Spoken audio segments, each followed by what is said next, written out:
Step right up, dummies, and listen to the stupidest sports show on earth with Rodney Newpol and Tim Van Stratton.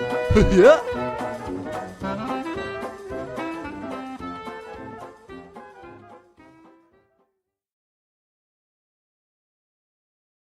Well, hello, dummies, and welcome to episode number 128 of the stupidest sports show on earth. My name, as you all know, is Tim Bam Bam Cam Van Strat, and I'm joined by Rodney Newpol, who is elated.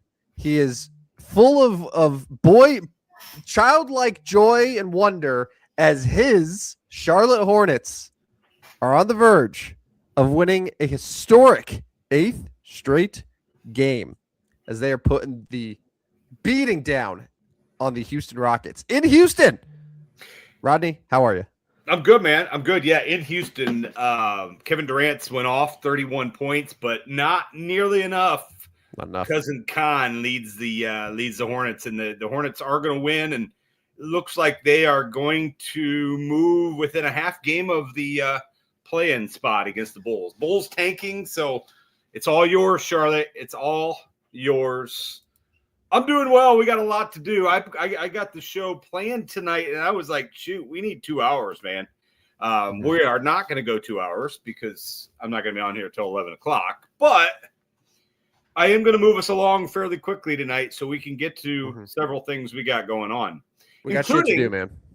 Including the wild NBA trade deadline that has come to an end. We're going to kind of talk about some of the bigger names after this segment, but I've got a segment for you to see how well you paid attention to the NBA trade deadline. Those of you listening, you can play along as well. I will give you a name. You will tell me the new team that they have been traded to. There was a whole bunch of trades. Honestly, I don't remember the NBA trade deadline being this busy as it was this year. Maybe I'm wrong. You know what? And it's funny you mentioned that because I was thinking, I was like, we didn't get the Giannis trade. We didn't get the Ja trade. But yet I still feel very satisfied with this deadline. Like over the span of the last few days. And it's like, yeah, we got quite a few deals here. There was a lot happened. I think all but 3 teams in the league made a trade, at least one trade. So, I'm pumped about it, and I'm excited about this game because I feel like I kept up with all the trades, but I already see the first name in the queue, and I'm getting a little scared. All right, I got 5 names. They're a little bit of obscure names. I mean, you've heard of every one of these players. They're not stars. Yeah. We'll talk about the stars at the end of this. All right, the first one. First one is Xavier Tillman. Yeah. Where is Xavier Tillman now playing his basketball? Yeah. So here's this is a great one to start me off with because I did not know that Xavier Tillman was even traded. And B, I'm not sure what team Xavier Tillman played for before he was traded. Was it Boston? It was Boston. Yes. Okay, so Boston traded him. Yes. Which means, okay, I'm trying to think of all the Boston deals. Did he go to Chicago for Vucevic? He did not go to Chicago. Okay. I'm going to have one more guess here. Just trying to think of the Boston deals. Oh, boy. Oh, goodness. He didn't go to Minnesota, did he? He did not go to Minnesota. He, at the very final minutes of the trade deadline, actually went to my Charlotte Hornets. Is that right? That's right. For cash consideration. Oh, what a move. Well, I got to say, man, the cash considerations moves around a lot, but always has a great attitude and is a welcome addition to any team. The move was designed to get the Celtics out of the luxury tax. Yeah. I don't have no idea if Tillman will carve a role in Charlotte or not. Probably not. But there we are. Tillman. You know that's a good feeling though when like the Hornets get someone who's like there's no spot for him to play because everyone ahead of him is too valuable. Too good. Yeah, they're too good. Anyways, Xavier Tillman, Charlotte Hornet. All right, awesome. So the Hornets also got Malachi Branham. Branham. Branham. He was a He was Ohio State, yes? Yes. Yeah. And So they traded Tyus Jones to get him. Yeah. Who Charlotte got Tyus Jones, I think yesterday Yeah. from Orlando. Yeah. And then flipped him for Branham. Yeah. Malachi Branham was like a lottery pick a couple of years ago. Yeah. All right, number 2. Yep. Number 2 on this list is Isaiah Jackson. All right. Where is Isaiah Jackson currently playing? This one I do know, Rodney. So Isaiah Jackson was tasked with being one of the bigs for Indiana this year to replace Miles Turner. Did a bad job of it. And he was traded to the Los Angeles Clippers in the Ivica Zubac trade. Yeah. So Zubac and Kobe Brown go to the Pacers. Benedict Mathurin, and Isaiah Jackson are now with the Clippers. Clippers also get a first-round pick in 2026, and they get a 2029 first-round pick. They also get a second-round pick. And so the 2026 pick is only protected. Theirs if Indiana finishes between 5th and 10th. Yes. Which right now they're in that 4 spot. So like the Clippers suddenly have a very good shot now to get a first-round pick, which is huge because if you remember, their actual first-round pick is unprotected and owned by the Oklahoma City Thunder. Yeah. Which I have after this game and stuff. I was playing around a lot with the NBA draft lottery like simulator. There is a doomsday scenario that I would love to share with you later on in the show. Yeah, let's do it. All right. There was a bunch of trades. One of my favorites was the Knicks getting Jose Alvarado, only because he's a Brooklyn guy. Yeah. They're gonna love him. God, they're gonna love him there. Yes, he's a pest. He plays really good defense. Seems to be a nice team player. So, but here we go. The next one. Next one is Nick Richards. Nick Richards goes where? Oh, I saw his name get traded too. So he was twice, I believe. Okay. That's where I'm getting. Okay. I think Nick Richards ultimately ended up with the Bulls. He did. So was it Phoenix to Minnesota and then Minnesota to the Bulls? One off, Phoenix to Milwaukee. That's right. To the Bulls. This was a deal that included Nigel Hayes-Davis. Oh yeah. Ousmane Dieng, Cole Anthony, and Amir Coffey. You want to talk about 6 names that are not, or 5 names that are not going to really make any difference? I think Ousmane Dieng was the one player I saw who got traded 3 times this deadline. Yeah. All right, I'm going to move on to the next one. Eric Gordon, great college player. Yes. Great college player. He is now on a new team. Where is Eric Gordon? Yeah, he got traded to the Memphis Grizzlies. He is, yes. I learned, though, Rodney, that Eric Gordon is still playing in the National Basketball Association today. No, I did learn that Eric Gordon is still So the Sixers have had Eric Gordon and Kyle Lowry. Mm-hmm. Yeah. Just hanging out. Just hanging out. Yeah. Like just hanging out. I did find it interesting the Sixers traded Jared McCain. That deal kind of snuck by. Like the Thunder used one of their endless first round picks to get him, but like that deal could quietly be huge for OKC. Yeah, just to add him in there because Jared McCain pre injury was like looked really good, especially over the next couple of weeks, just to stay above water because OKC is really banged up. They played really well against San Antonio last night with just 8 guys. Didn't win, but played fairly well. I'm going to give you 30 seconds to talk about the addition of Luke Kennard to the Lakers before we do one final name here. Yeah. I mean, fine, right? But he still can't play defense.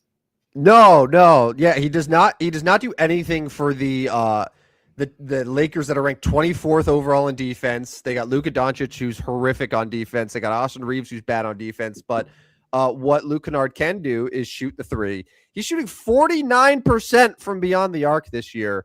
It's an expiring deal. He's an upgrade over Gabe Vincent based on what they need. It's It's fine. It's, I'll always accept more shooters, and obviously, the Lakers have a lot of playmakers to be able to set them up. But yeah, defense is still an issue, and it's going to be an issue all year. Yeah, so Io DeSumo got traded to Minnesota. Interesting move there. Now it's Io and Terrence Shannon Jr. on the same team. Some big names: Jonathan Kuminga, Buddy Hield went to Atlanta. Porzingis ended up with the Warriors. But the last name I'm going to give to you, and I know you're going to get this right because you mentioned him even before we started, is Jock Landale, center. Jock Landale. Where did Jock end up? I thank God I looked, because I don't know if I would have remembered where Jock Landale ended up. He is the new starting center for the Atlanta Hawks. Correct. Who, in his debut tonight, 26-11. Yeah.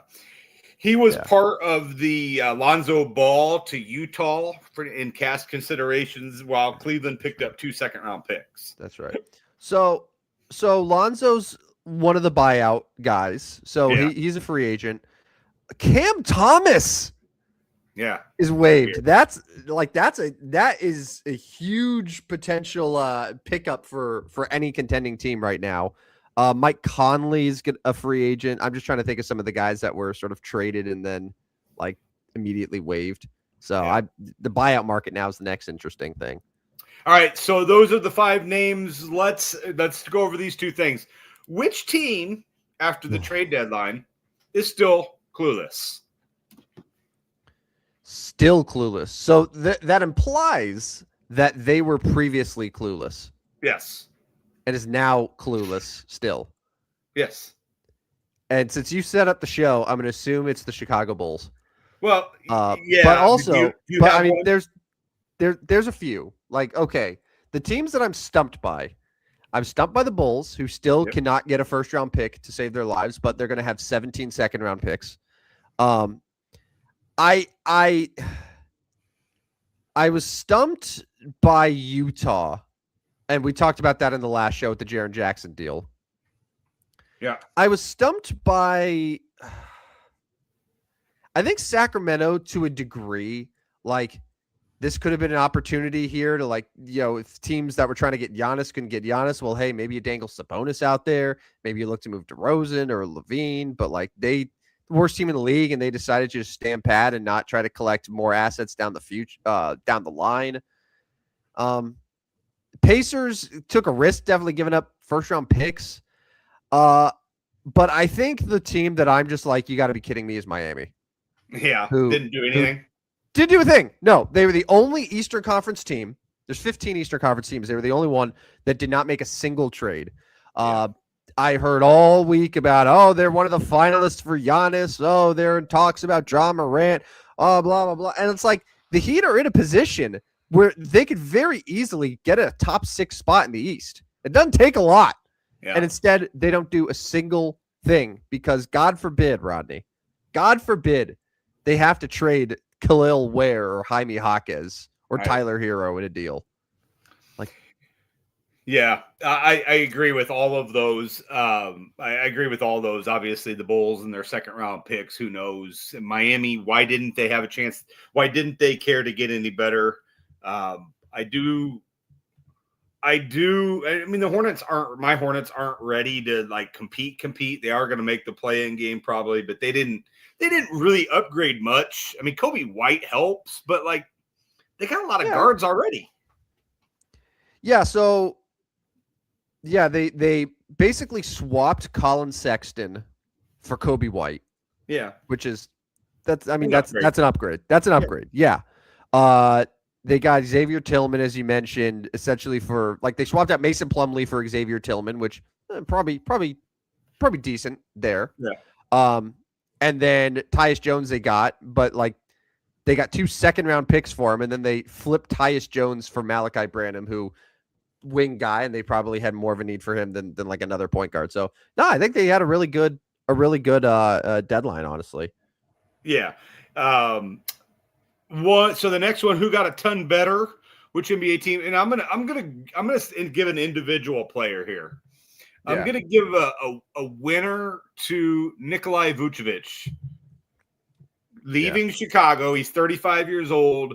he now has at least a chance to win a ring. Now, do I think Boston could actually do it? Probably not, because you're gonna be asking. Well, first of all, Jason Tatum has to come back, and even if he does, I don't know how dominant he'll be coming off that injury, but he's not. 35-year-old center is now on a team that will be in the playoffs and will compete. So I think he's probably the winner of the trade deadline.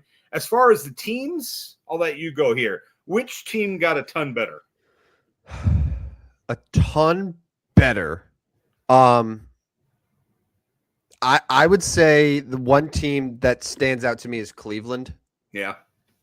So on James Harden, say what you will, but at least for right now, he's still one of the only superstars that you could pretty much consistently rely on. He's always going to play. You know what you're going to get. Yeah. And I think that he's a better basketball fit for Cleveland alongside Donovan Mitchell than Darius Garland was. He's a better player overall. So made that move. And going back to even before the deadline where they traded DeAndre Hunter and got Keon Ellis and Dennis Schroeder from Sacramento, which I thought was a really underrated move. So those are two really nice guard pieces. Bring in Harden. Evan Mobley comes back. Pretty sure Cleveland might be the betting favorite to win the East. It's them or the Knicks right now. Last I checked. Yeah, Knicks have won 8 in a row, picked up a big win last night over the Nuggets. But I'm telling you, did you watch any of that? No, I didn't. I just saw the results. Double overtime. Yeah, so I'm sorry. I gave you the Nuggets, man. I was I like them tonight, and honestly. Here's the deal. Here's the deal. First overtime, the Knicks actually won the game by 2, and they called a foul with 1.1 second on a box out by Miles Bridges. Miles? Yeah. And Christian Braun hit both free throws to send it in a double overtime. Literally the players were walking off the court and oh, you called a foul, an off-ball foul. And then the double overtime, they couldn't stay within the spread. So you won the bet. It was a good process. It was a good process. They just didn't pay us yeah. for it. Good process, but what are you going to do? Yeah, so the funny thing is, a lot of these moves, Rodney, didn't really help teams a ton this year. Yeah. I think most of the teams that really are better are ones that are going to be reaping the benefits in the off season or next season. The Pacers. The Pacers, I don't think got necessarily better, but what they did is they got Zubac now, and that's going to be a huge piece for them when Halliburton comes back. And if they end up keeping their first round pick, the Clippers too, the Clippers aren't better now, but they got 2 first-round picks. They got a Darius Garland, who's not on an expiring contract. Those are improvements. Memphis might have traded Jaren Jackson and Jock Landale, but they got 3 more first-round picks to work with. So that's really where the advantages are at. Back to the Pacers. They're not going to try to win another game all year, are they? No. And I want to bring up some lottery stuff that I saw. Yeah. Because you mentioned. All right, yes. so after this deadline, I think it became very apparent that there's a lot of teams that want to get a top 4 pick in the draft. Yeah. Because it seems to be a pretty damn good draft class. It's a really good. Your boy Daryl Peterson's really good. DeBransta, all these guys, Cameron Boozer, there are a lot of really high quality potential star talents that are sitting atop. So right now you have Sacramento Sacramento win tonight? They did, right? Or no? Who was it that won? No, Washington. Washington won. Washington beat Detroit. Yeah. So going into today, you had Sacramento, New Orleans, Indiana, Brooklyn, and Washington all tied essentially, 12 or 13 wins. And so that's 5 teams right there that could all easily have the top odds. And then you have Utah that's at 16 wins. You got Dallas, you got Memphis, but Clippers are going to try to lose. Bulls are going to try to lose. All of these different teams that are just probably as many as 8 teams that are just screw it, we're done. But looking at the way that the lottery is shaping up, and the NBA is so unpredictable with this, there's a chance, a pretty good chance, that none of Sacramento, New Orleans, Indiana, Brooklyn is going to even end up with a top 3 pick. Right. Because, like, I mean, shit, look at this last year. Dallas moved up 10 spots. San Antonio moved up 6 spots. And, like, all those other teams were stuck in the mud. So I was looking around at this, and while the odds are still unlikely, there's a universe here where the Clippers, who just had a fire sale, who basically are like, we're not trying to win this year. We traded Harden. We traded Zubac. Like, we're done. They don't own their first round pick. OKC does. Yeah. If the Clippers right now are sitting 12th, they lose a couple more games and they go into the lottery like 9th. Like, they get the first pick, which then goes to the Oklahoma City Thunder. Great. The Atlanta Hawks, who I can't quite figure out if they're trying to win or lose, but like if the Hawks lose more games, it's going to help their odds. But guess what, Rodney? Their first round pick is also unprotected and owned by the San Antonio Spurs. So there's, as of now, there's about a 10% chance that one of the Thunder or the Spurs will have a top 4 pick in the draft next year. They're arguably the 2 best teams in the Western Conference. Yeah. And those odds will probably go up if the Clippers and the Hawks lose more games, which they're both trying to do. It gets better. The Milwaukee Bucks, if they get a top 4 spot, chances are they're not going to be able to make that pick because the Atlanta Hawks, back to the Hawks here, have the ability to take the better of the picks between Milwaukee or New Orleans. So if Milwaukee ends up winning the lottery and gets the first overall pick, shit out of luck, it goes to the Atlanta Hawks.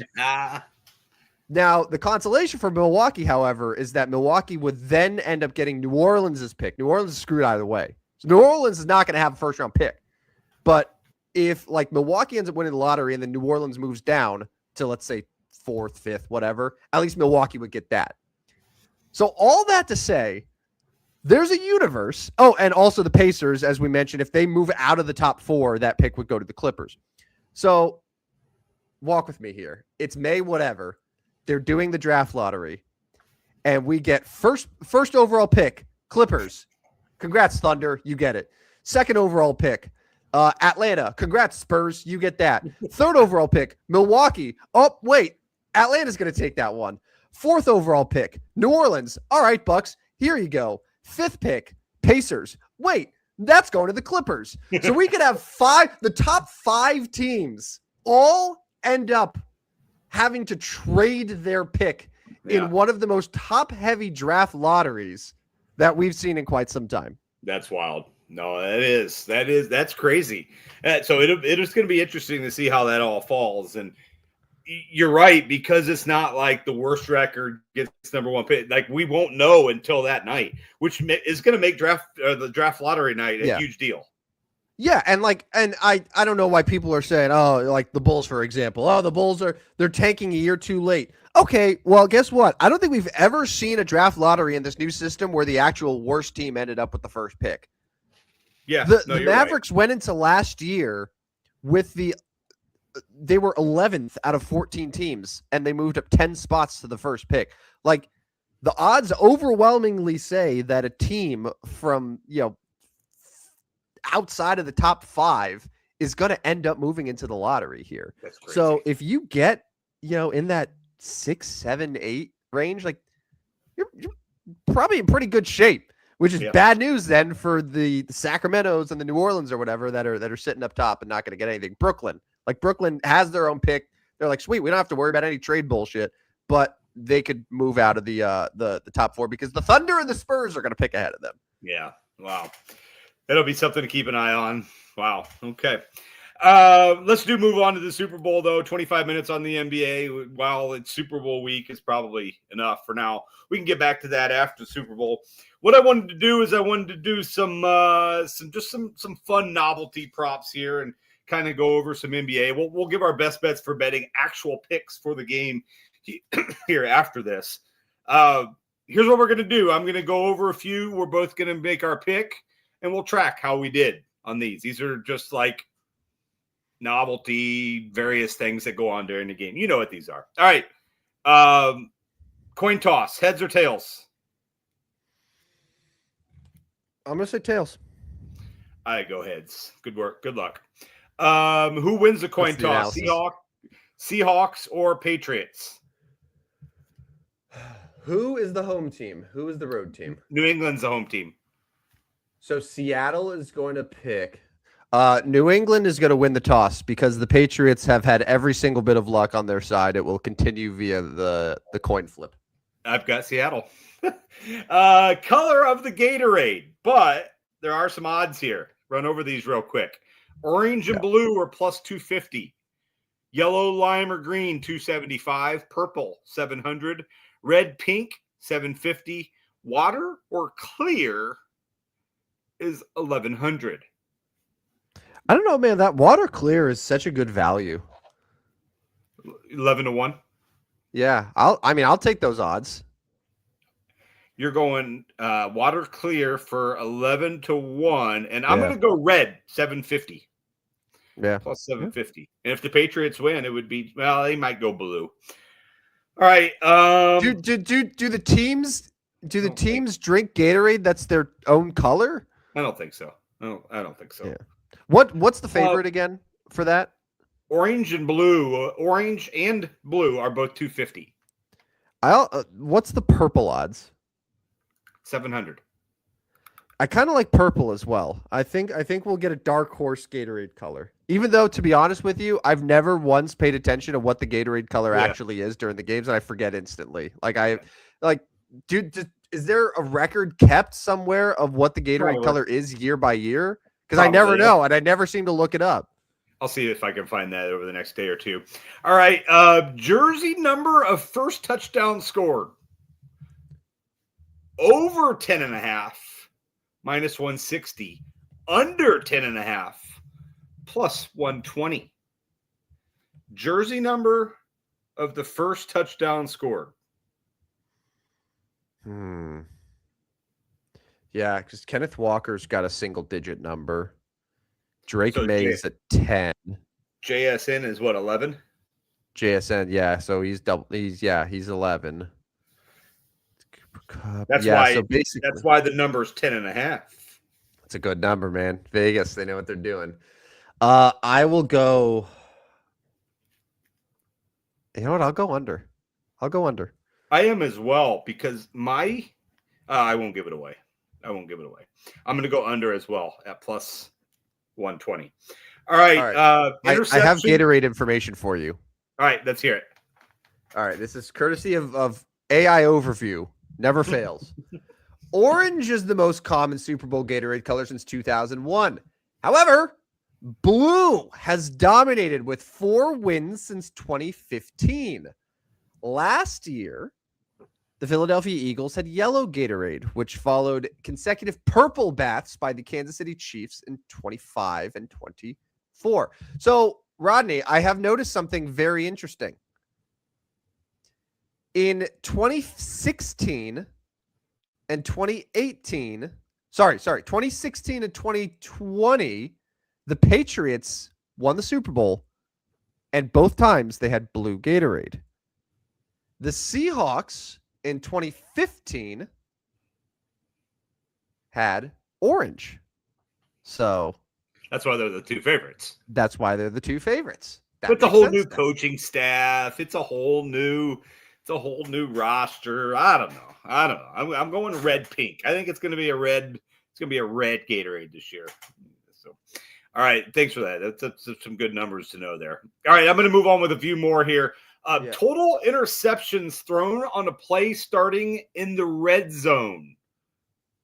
You can get plus 330 for over a half. If you're going under minus 500, we're both going over. Over Darnold. Yeah. Lock it in. Yeah. Over a half. So is it interception or just any turnover? No, it's interception. Interception. Yeah. I'm gonna take those odds, man. Plus 330. How many times have we seen Sam Darnold have a bad interception in the red zone? Even if he's playing well, he'll have it at some point in the game. All right, next one. Total players to have a pass attempt. Over 2.5 is plus 160. Under 2.5 is minus 210. Sorry, say that again. I was looking at Gatorade trends. Total players to have a pass attempt. Over Okay. 2.5 is plus 160. Under 2.5 is minus 210. Yeah. I'm going to go under. I have two.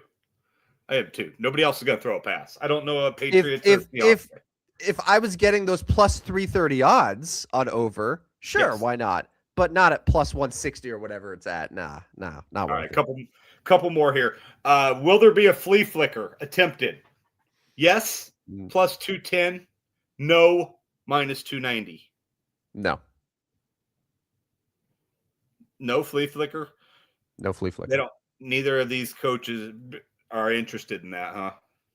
Well, I don't know if I see either of these teams running those types of plays. Yeah, I don't know. All right, this is a good one. Like Clint Kubiak has no one to impress. He's already got the Raiders job. Like he doesn't need to try to get all cute, right? And then like Josh McDaniels, this is his 800th Super Bowl. He's like, I'm just gonna do the same shit I've always done. Like, this is called the Marshawn Lynch bet. Seahawks to attempt to pass from on or inside the New England Patriots 1 yard line. Yes. Yes, at plus 550. Oh man. Oh, that's actually hilarious. No, you're playing with fire if you do that. Seahawks to throw a touchdown pass from or on the Patriots 1 yard line. So a touchdown, not just attempt. Attempt is 550 to actually score. This is an interesting bet. It's a 1 yard line though. 11-1 odds to throw a passing touchdown on the 1 yard line. There's a reason that they want you to take that bet. No, I'm not taking either one of them. Will there be a scoregami 25-1?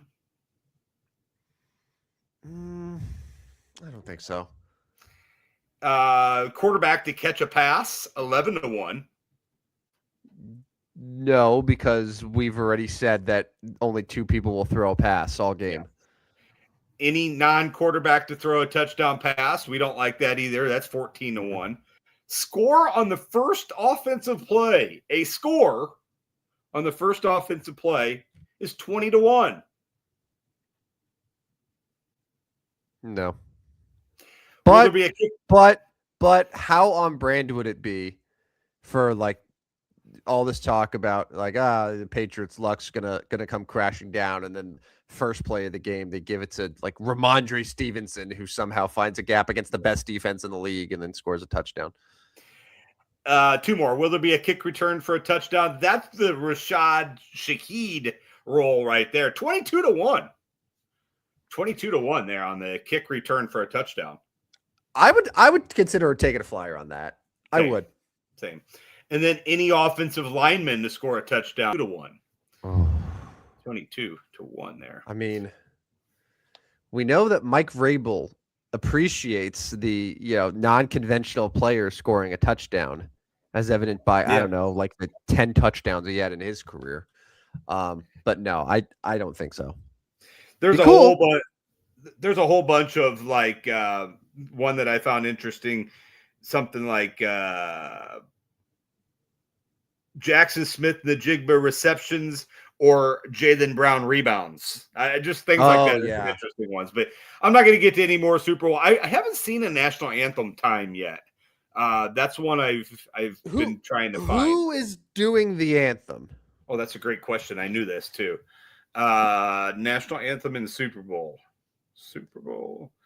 It's not going to be. By the way, while you're looking that up, I deeply regret picking clear for the Gatorade number. There has not been a clear Gatorade color since 2008. So it appears that a lot of these teams will stick with the colors that they know. Like the Patriots, when they win, they go blue. Like the Chiefs went purple. The Eagles had yellow for both of their Super Bowls. So like so the Seahawks when they had theirs was orange. So I'm gonna guess it's gonna be blue or orange. I'm gonna. Charlie Puth is doing the Oh, national anthem, Puth! Look at and that. RJ White, who does some sports betting talk at CBS Sports, says under 120 and a half seconds, 2 minutes. He says under So that. Charlie Puth, he's a good singer. He's got a good voice, but he's not like a power singer. He's not like one of those like power guys that's gonna like hold the note for a long time. So I'm gonna go under there. I'm gonna take under 2 minutes on that. I don't think that he's gonna really embellish a lot of the notes. Yeah, it'll be interesting. He also noted a desire to stand out like Chris Stapleton did in 2023, though. Yeah, but Chris Stapleton has more power and bravado with his voice, more so than Charlie Puth. All right. Let's get to our best bets for betting, and then I am going to give a couple Super Bowl MVP picks that I'm not going to do in best bets for betting because like my odds would be terrible for those. So and I would say to the people listening, this is actually like take notes. Rodney, for whatever reason, is very good at picking out the like dark horse MVP, and even if they don't win, like there'll be moments during the game where you're like, "Holy shit, is this happening?" I think this 25-1 pick might actually win, and it's like, yeah, you're welcome. What was Cooper DeJean last year? Like 75-1? Is that what you said? I think it was more like 40, but still plenty good. Yeah. I think I'm gonna go. Yeah. All right. Best bets for betting. Number one, straight up game. I have flipped over the last 10 days. And I am going to take the New England Patriots. I like the Vrabel aspect here.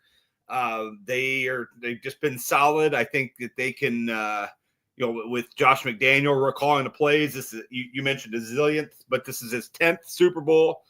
Been there, done that. As long as they don't turn, this is pretty simple. But as long as they don't turn the ball over, I think they got a great shot. I will take the Patriots plus 4.5. Yeah, it scares me a little bit because as we talked about last week, like underdogs in recent memory have fared very, very well in the Super Bowl. Yeah. But also a lot of times those underdogs were Patrick Mahomes and the Chiefs. Yeah. Or like I was Brady an underdog against the Falcons? I can't remember. I can't remember what the odds, but it's like so. But like I'm saying, it's Hall of Famers, it's MVPs that are the ones that are underdogs. Like that's what we're talking about. It's not a team like the Patriots that was a 4-win team last year. Now, obviously, the Patriots are a very good team, but like the Seahawks across the board are better. And I think that this is a game that while I respect New England, I think Seattle is going to come out and you're going to see a very dominant performance. So I'm going to take them minus 4.5. Okay. My second one, I'm going to take the over. I don't know as if I love the over, but I'm settling on it at 27-21 Patriots win the game. 27-21 Patriots win the game. So I am going over on the Super Bowl. I'm going to go under because the Seahawks, number one defense in the league. Patriots have won every playoff game this year with their defense. Like their offense has really struggled through the AFC playoffs. Seahawks, I think, like have a good offense, but I don't think that they're going to totally just like mop the floor with New England because obviously they're very well coached on that side of the ball. So like this to me feels more like I would say like a 24-17, 24-14, maybe like a 24-14. I would feel comfortable saying. All right, so we've split on the first two, so I've got a chance to make up some ground this week. My third one, individual prop bet, I'm going to go Travion Henderson. So I actually need to probably preface this with, okay, so I'll go over 20.5. because I want to either win or lose here. So over 20.5, Travion Henderson. Now, he only had 3 rushes against the Denver Broncos. But this is the same guy that had 148 rushing yards late in the season against Buffalo, 82 against the Jets, 13 carries, 19 carries, 12 carries. I know Ramondre got the lion's share last week, but the Patriots are going to need a little bit more explosion in their offense. Well, who's that guy? It is Travion Henderson. And one more thing I want to throw at you here on Travion Henderson. And you're going to find out that I really like Travion Henderson even more here in just a minute. Mm-hmm. But Travion Henderson, this is nerd talk right here, but he crushed against split safety looks this year. Now we're talking, baby. Seattle has the highest split safety look in the NFL at 78.3%. When Henderson faces split safety, he had 319 yards, 2 touchdowns. He was the best in the league in it. I'm just saying. I'm just saying it's nerd talk. I'm impressed. That Henderson. Normally, like, that's a stat that I'm bringing to the show. It's shocking to hear you say that. To hear you say split safety. Oh, yeah. Wow. All right. So Travion Henderson over 20.5 rushing yards. All right, you just sold me on that bet, man. That was amazing. Well done. So sticking in line with sort of the lower scoring theme here, Sam Darnold last week threw 346 passing yards against the Rams. I feel like that was more of an anomaly. The week before he had 124.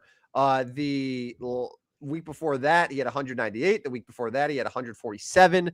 He has not been ultra consistent on the passing yards. I feel like especially with the way that New England's defense is looking, I think the under is probably a little bit more in a little bit more likely, because I think that Seattle will probably be running the ball a little bit more and more balanced than what we saw against the Rams. So I'm taking Darnold's under on Super Sunday. Okay.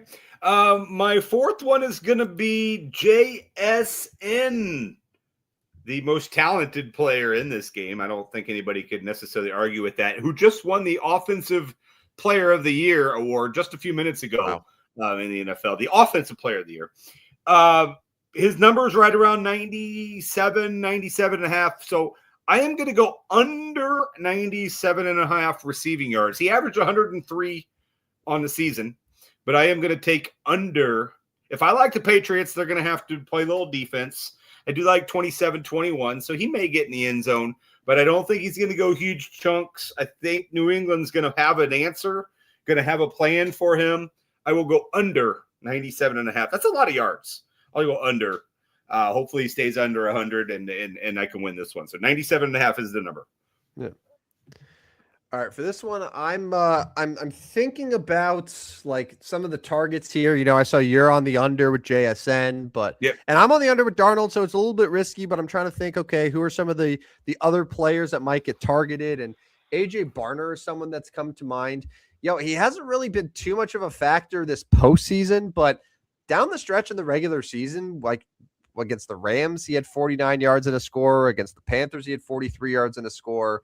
You know, he's had moments this year that have shown like he can absolutely, you know, like haul off a big gain. And all it takes is like 2 catches, and one of those catches happens to be like a 20-yarder, like 20-yard gain, then another one that goes for 8 yards, and then boom, he hits the over. So it's a low number for their starting tight end. So I'm going to go with over 24.5 for my man AJ. Yeah, so I like that. By the way, Matthew Stafford just won the MVP in the National Football League. So congratulations, Matthew Stafford. But so I like your AJ Barner idea there, but it's just the wrong guy. It's Cooper Kupp.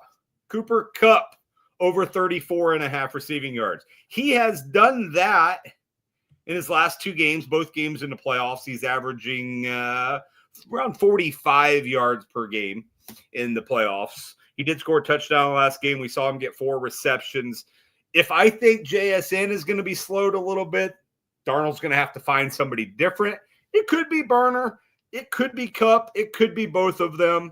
Ken Walker out of the backfield's caught a few passes as well, so who knows there. Rashid Shaheed, kind of a long threat, but I think you're going to see Cooper Kupp over 34.5 yards. I will take this one and see what happens, but Cooper Kupp over 34.5 is my last bet. All right, my final one is Ramondre Stevenson. He was the bell cow against Denver, but I think a lot of that had to do with the fact that it was a snow game. There was not really any offense on either side. So I look more to see, well, what did he do against the Chargers in a lower scoring game? He only got 10 carries. What did he do against Houston when the offense was going? Okay, he got 16 carries. That would have been over. But for the most part, like the game against Denver was an aberration a bit. So I think that you're going to see a more traditional split between Stevenson and Henderson. I do like your Henderson pick. And you know what happens, Rodney? If Henderson ends up having a nice little game here because of that split safety fact, well, that means that he's getting more touches. And if Travion Henderson gets more touches, you know what that means? It means Ramondre Stevenson gets fewer touches. That's how that works. You can't have two touches. Your running backs can't have touches in the same play. So the Henderson one's really good. So I'm going to sort of play the other side of that and say Stevenson gets fewer than 14.5 rushing attempts on Sunday. Yeah, I wonder if Vrabel in that snow in Denver just went with the safer, not gonna fumble it guy, and just go get 2 or 3 yards. I don't need you to take this to the house. Didn't need explosive. Like advance the ball. Don't turn it over. I trust Travion Henderson, but he's still a rookie, and I'm not real sure I want him with the ball in snow. Here you go, Ramondre.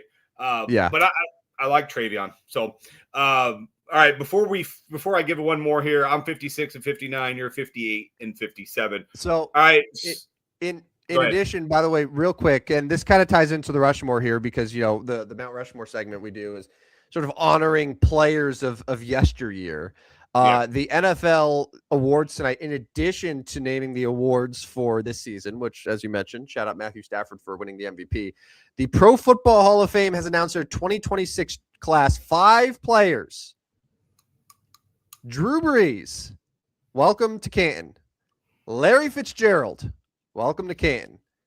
Adam Vinatieri, welcome to Canton. Luke Kuechly, welcome to Canton. And finally, a senior finalist, old running back Roger Craig. Welcome to Canton. Nice. So that's that, of course, as we discussed last week, there's no Bill Belichick, no Robert Kraft, no Eli Manning for the second year in a row, but we did get a kicker. So yeah. Congrats. I mean, Brees and Fitzgerald are obvious no-brainers to me. Yeah. All right, so I'm going to spend 5 minutes here before we do our Mount Rushmores of 28 with Super Bowl MVP picks, and I'm just telling you now, these are both going to be swinging for the fences. I'm not taking Sam Darnold. I'm not taking Drake May. Hell, I'm not taking JSN. I'm not taking Ken Walker. So you're thinking, oh, you got some underdogs here. I am going to go back to my well of Travion Henderson, Super Bowl MVP, 75-1. That's the type of offensive player that can do it. Okay, he ran for 2 touchdowns, and he had an 80-yarder and a 40-yarder. He busted a couple off. Quarterback wasn't needed much longer. So Travion Henderson, 75-1 makes sense for me. Ramondre is 28-1, but Ramondre doesn't seem to have the big explosive runs like Travion could have. So Ramondre is going to be the type that's going to be, well, okay, he had 2 touchdowns, 42 yards, but Drake May still wins it because he threw for 2 touchdowns, right? Whereas Travion, I feel like he could have 142 yards and 2 touchdowns, which obviously could trump what Drake May does. So I'm going to go Travion Henderson, 75-1. And then on the other side, if I'm going to take a Seattle player, and I will only because I want one on both sides. Again, no Darnold, no JSN. I'm not going to take Ken Walker. I think Rashid Shaheed is interesting at 30-1 because he could return a kick. he could make a huge catch and break one off.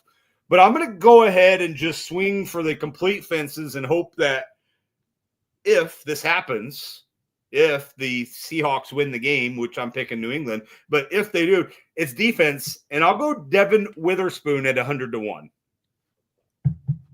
Defensive guys never win this because, like, it's just impossible, but maybe he gets a pick. He runs it back, maybe picks up a fumble, runs it back. Hopefully it's late, maybe decides the game.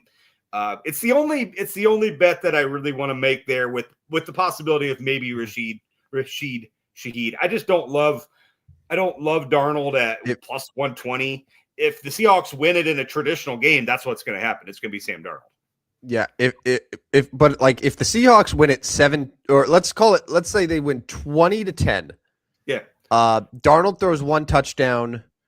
But like Ken runs one in. Ken runs one, but the Seahawks, but Witherspoon has 2 interceptions, including one of them that was like returned for a touchdown, like something like that.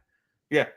Yeah, no, there's a chance there. Neither one. I mean, that's why you're 75-1 and 100-1. Those are just off the wall. So you got one you like? Ooh, you don't have to. No, I was looking. I think the Shaheed one's super interesting if he runs one back. Yeah. I mean, because he's the type that could run a kickback and also make a couple catches, right? He's gonna have a couple opportunities. Whereas Cooper Kupp would kind of be interesting though. Like, but the problem is it's going to be Darnold though, right? Like, I just think that the receivers, like, okay, Cooper Kupp caught 2 touchdowns, but who threw them to him? Right. So it sort of ties in together. No, that makes sense. Yeah, I don't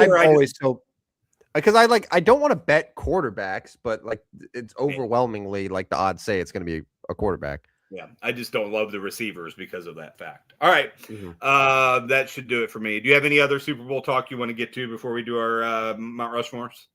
I forgot that the Super Bowl was on Sunday until like an hour ago.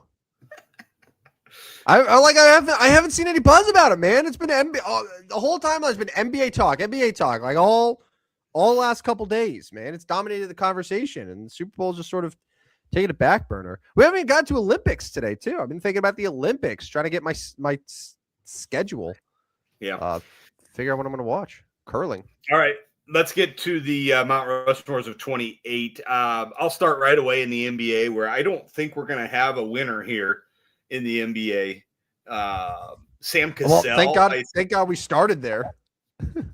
Well, that's why I kind of like starting there because you can eliminate. You can be like, well, we don't need NBA. Sam Cassell, Rio Hachimura, Andre Iguodala wore only for the Heat. He did not wear it in Golden State. Şengün is probably the best player currently certainly wearing it currently, but maybe he'll end up being the best ever once it's all said and done. Yeah. But don't you think that we probably could just ignore the NBA? Yes, most definitely. Yeah.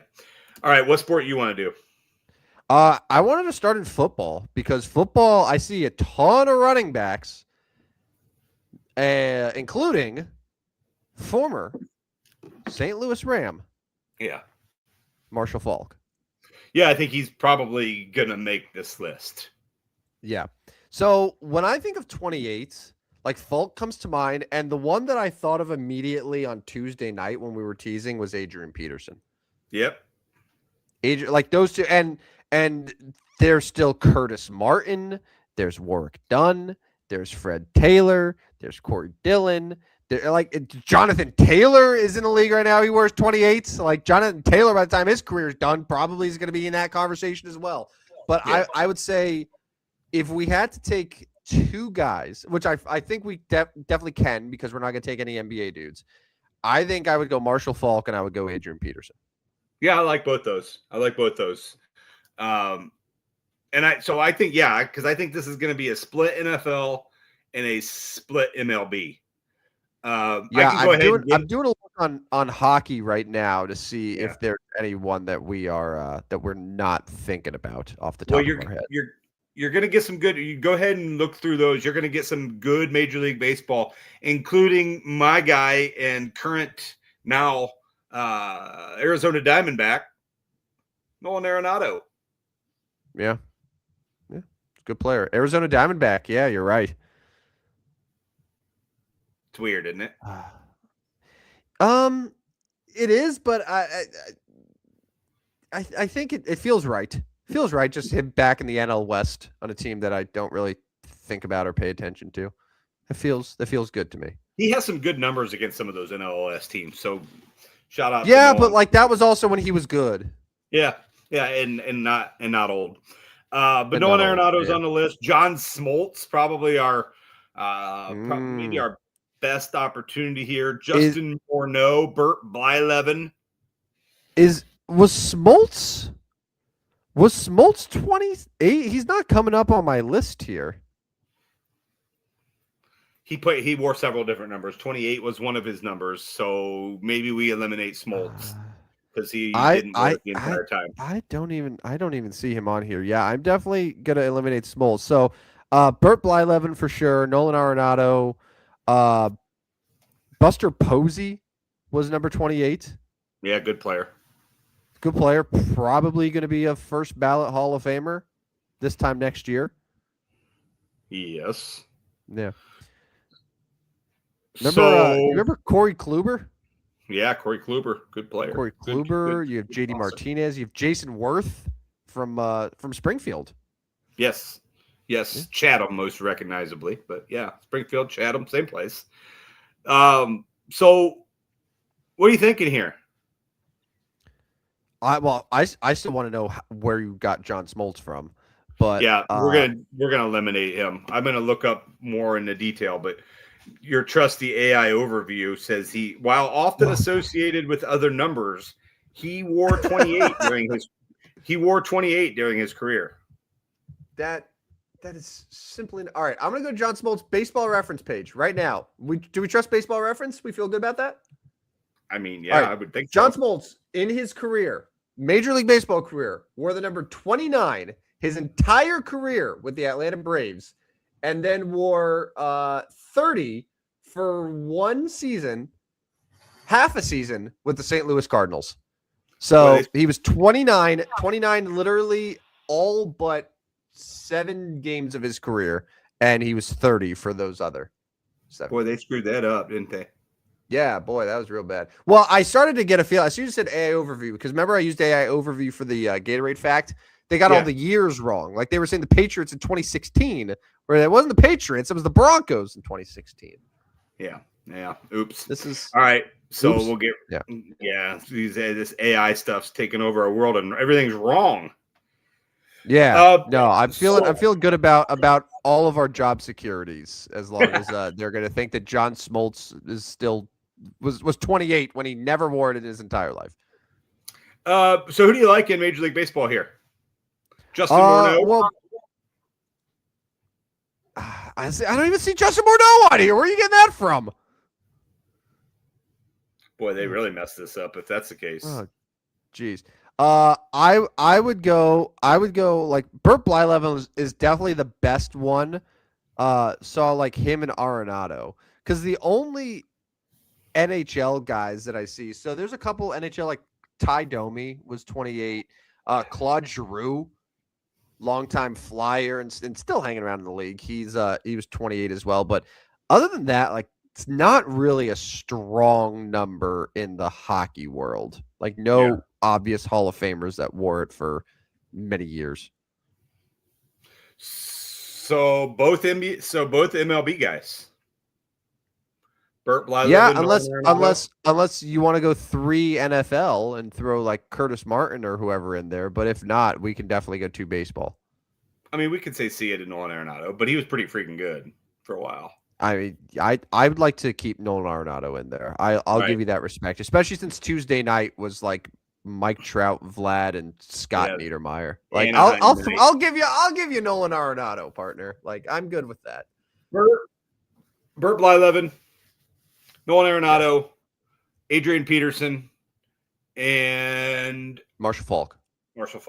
So you got Falk and Arenado on 28. That's a good one for you. Shout out St. Louis. Yep. who is Who terrible in both going professional through it sports right now. Yeah, going through it a little bit. Yeah, yeah. Blues worst team in the NHL, pretty much, and the Cardinals 69.5 wins as their win total. Unbelievable. Yeah, third lowest in Major League Baseball, 69.5. That's crazy. That's just crazy. That's wild to me. And You it's like told me only that three, and number. it's like only 3 ahead of the White Sox too. Like the White Sox are like 66.5. It's not. It could turn, man. White Sox get another name here. It could turn. You told me that number, and I was like, "What in the world?" I mean, I still got to bet the over. Like, I get the 70 wins, Yeah. right? I think don't know. so. Anyways, that we can discuss that later. Justin Morneau in his career, just to close the loop there, wore 5 different numbers. None of them were 28. Nice job. He was 20, Nice job, 27, 33, 36, 66, and 44. Maybe they just took an average and said, "Hey, he was 28 for a while." I don't know. You got to get better sources. I think that's the lesson. Yeah. Well, we're about done with these. Yeah. I think we started at 30, so I think we have one more on Tuesday. Yeah. And that's it. I think you're right. And then what's the new way we want to end the show? Is it shoot? That's Thursday. That's me that has to play in that. Charlotte Hornets franchise facts. Yeah. How about that? They did end up winning tonight too. By the way, 8th straight. Congrats to the Charlotte Hornets. The stat that I shared in our group chat today, where the last time that the Charlotte Hornets won 8 games in a row. Yeah. Was well, I don't know the exact time, but basically it was it was like, have you won 8 games in a row since the release of the PlayStation 2? The PlayStation 2 released in March of 2000. Yeah. 20 years. So the last time the Hornets won 8 games in a row was before March 2000. Yeah. The Hornets saw 5 guys double figures tonight. Cousin Khan had 24. LaMelo had 20. So Josh Green added 14. Miles Bridges added 18. So it's a fun team there in Charlotte, man. It's a fun team. And I'm just looking down their schedule because I still want to try to go to Chicago on the 24th. I know you're out, but so they're in Atlanta on Saturday. And then they got the Pistons on Monday. Pistons coming up on Monday at home. Potential that might be a potential first round matchup. Yeah. Hawks, Rockets again, Cavs, and then they go on the road to the Wizards, Bulls, and Pacers. So go both Midwest teams. You could go to Chicago on Tuesday and Indy on Thursday. You can see Cousin Khan playing both. Anyways, Cousin Khan against Zubac and the Pacers. That's must watch. Yeah, must watch. All right, let's get out of here. This is we're just over an hour. So my Substack is still out there. Make sure you get on my Substack. I continue to put out picks right around 500. Won a few yesterday, so getting there for this year. Obviously, last year was a major win. So we're going to start rising on the units. Of course, don't forget. If you're watching now, you know this programming time, Tuesday and Thursday, 9 p.m. right here on the Stupid Sports Show. You guys are smart. You figured it out. About do it for the show. Make sure you follow us on Twitter, not X, at Stupid Sports Show, no W on the end. And Tim will take us out of here. All of the episodes of this show, this amazing live stream that we do twice a week, are available wherever you get your podcasts. So if you want to go back and listen and have some hearty laughs, maybe shed some tears, just think about life as we know it. You can do that on Spotify, Apple, iHeart, anywhere you get your podcasts. Go ahead, do that. Enjoy yourself. If you wanted to hear why I took Travion Henderson at 75-1 because of 2 safeties, split safeties, that was so unexpected. I was not expecting you to break out like an actual research statistic to explain why you made a prop bet. That is so unlike you. Split safeties. Yeah. Split safeties. So I'm Did just you? seeing- Did you? I'm If just- you don't mind me asking, I'm gonna assume that you saw it somewhere. You didn't just do that research yourself. Oh, hell yeah. I mean, if you Yeah. did, shout out. But No, I saw it somewhere else. okay. I'm just seeing a bet ticket here for JSN at the beginning of the year, September 14th. If you bet JSN to win Offensive Rookie in the Year, 50-1. It's not bad. That's good. Somebody That's I pretty know good. bet 100 on him, came away with $5,100. Gonna have a nice Super Sunday with that. Strong bet. All right. Yep. Let's get out of here. All right, sounds good. Well, he's Rodney Newple. I'm Tim Bam Bam Cam Van Stratton. Thanks to everyone who hung out with us tonight. We'll be back Tuesday night, 9 p.m. to talk Super Bowl, to talk NBA, to talk Olympics, but whatever we want to do because it's our show and we make the rules around here. So thanks everyone again for tuning in. We'll catch you next week. Have a good weekend. This has been another edition of the Stupidest Sports Show on Earth. See you guys. See ya.